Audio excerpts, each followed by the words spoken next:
جس میں آپ نے عنوان سماعت کیا کہ اسلام اور پردہ۔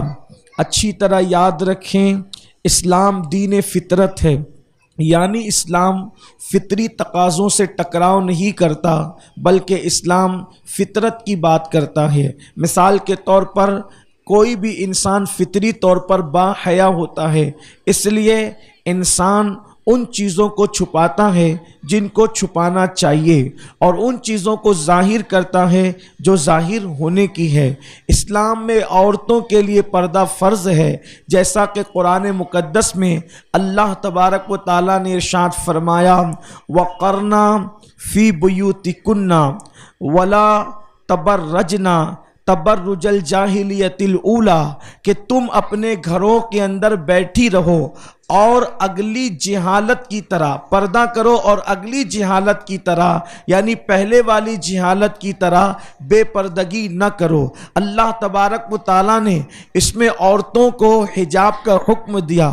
دوسرے مقام پر اللہ تبارک و تعالیٰ ارشاد فرماتا ہے یا ایھا النبی قل لازواجک وبناتک ونساء المؤمنین یدنین علیہن من جلابیبہن۔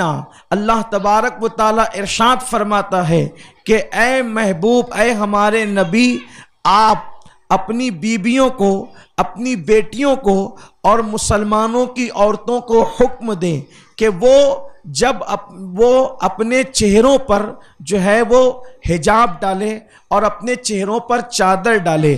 میرے آقا صلی اللہ علیہ وآلہ وسلم کی کنیزوں، ان دو آیات کے ان حصے سے پتہ چلتا ہے کہ عورتوں کے لیے پردہ فرض ہے اور عورتوں کو حجاب کرنا چاہیے۔ میرے آقا صلی اللہ علیہ وآلہ وسلم کی کنیزوں، روایتوں میں آتا ہے جب یہ آیہ کریمہ نازل ہوئی کہ عورتوں کو حکم دیا گیا کہ جب وہ اپنے گھروں سے باہر ان کو نکلنا پڑے کسی مجبوری کے تحت تو وہ اپنے چہرے پر چادر ڈال لیا کرے۔ اللہ اکبر۔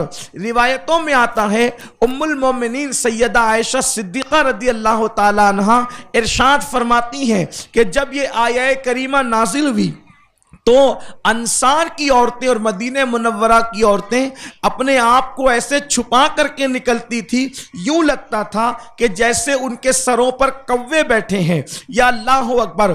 وہ اس طریقے کی محسوس ہوتی تھی کہ جیسے ان کے سروں پر کوے موجود ہوں۔